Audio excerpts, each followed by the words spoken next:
সবুজে ঘেরা একটি শান্ত গ্রাম নদীপুর। সেই গ্রামেরই এক মধ্যবিত্ত পরিবারের মেয়ে সুমি। ছোটবেলা থেকেই সুমির চোখে ছিল এক আকাশ স্বপ্ন, সে পড়াশোনা করে নিজের পায়ে দাঁড়াবে, গ্রামের মানুষের জন্য কিছু করবে। কিন্তু গ্রামীণ সমাজ আর ভাগ্যের নিষ্ঠুর পরিহাস তার সেই স্বপ্নকে বারবার ভাঙতে চেয়েছিল। সুমি যখন এসএসসিতে জিপিএ -5 পেল, তখন পুরো গ্রামে হইচই পড়ে গেল। সবাই ভাবল মেয়েটি গ্রামের নাম উজ্জ্বল করবে। কিন্তু ঠিক তখনই সুমির বাবার এক কঠিন অসুখ ধরা পড়ে। পরিবারের একমাত্র উপার্জনক্ষম মানুষটি শয্যাশায়ী হয়ে পড়ায় সুমিদের সংসার এক গভীর অন্ধকারে নিমজ্জিত হয়। গ্রামের প্রভাবশালী কিছু মানুষ সুমির মায়ের কাছে বিয়ের প্রস্তাব নিয়ে আসে। তাদের যুক্তি ছিল, মেয়ের বয়স হয়েছে, পড়াশোনা দিয়ে কি হবে, একটা ভালো পাত্র দেখে বিয়ে দিয়ে দাও, সংসারের বোঝা হালকা হবে। কিন্তু সুমি হার মানতে রাজি ছিল না। সে তার মায়ের হাত ধরে কেঁদে বলেছিল, মা, আমাকে আর একটু সময় দাও। আমি তোমার আর বাবার বোঝা হব না, তোমাদের লাঠি হব। নিজের পড়াশোনার খরচ চালানো এবং বাবার চিকিৎসার জন্য সুমি এক কঠিন যুদ্ধ শুরু করে। টিউশনি করা। ভোরবেলা উঠে সুমি গ্রামের ছোট বাচ্চাদের পড়ানো শুরু করে। এক বাড়ি থেকে অন্য বাড়ি হেঁটে গিয়ে সে 3টি টিউশনি জোগাড় করে।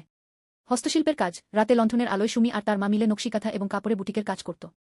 সেই কাপড় শহরের পাইকারি বাজারে বিক্রি করে কিছু বাড়তি টাকা আসত। কৃষিকাজে তদারকি। বাবার অনুপস্থিতিতে সুমি নিজেই ক্ষেতের বর্গা চাষিদের সাথে কথা বলত এবং শস্য বিক্রির হিসাব রাখত, যা গ্রামের অনেক পুরুষই সহজে মেনে নিতে পারত না। গ্রামের মানুষ পেছনে নানা কথা বলত। মেয়ে মানুষ একা একা শহরে যায়, টিউশনি করে, এসব নিয়ে চলত কানাকানি। কিন্তু সুমি কান দেয়নি। তার লক্ষ্য ছিল স্থির সাফল্যের আলো। কঠোর পরিশ্রম আর অদম্য ইচ্ছাশক্তির জোরে সুমি শুধু নিজের পড়াশোনায় চালিয়ে যায়নি, বরং এইচএসসিতেও চমৎকার ফলাফল করে। এরপর সে একটি সরকারি বিশ্ববিদ্যালয়ে ভর্তি হওয়ার সুযোগ পায়। বিশ্ববিদ্যালয়ে পড়ার পাশাপাশি সে গ্রামের নারীদের অর্থনৈতিকভাবে স্বাবলম্বী করার জন্য একটি ছোট কুটির শিল্প সমবায় গড়ে তোলে। গ্রামের যে মহিলারা একসময় সুমিকে নিয়ে সমালোচনা করত, তারাই এখন সুমির তৈরি সমবায়ে কাজ করে নিজেদের সংসারের হাল ধরেছে। আজকের সুমি।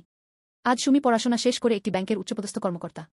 এখন সে আর শুধু নদীপুর গ্রামের একটি সাধারণ মেয়ে নয়, বরং পুরো এলাকার গর্ব। নিজের ভাঙা ঘরটাকে সে নতুন করে তুলেছে, বাবার সুচিকিৎসা করিয়েছে। সুমি প্রমাণ করে দিয়েছে যে পরিবেশ বা পরিস্থিতি যত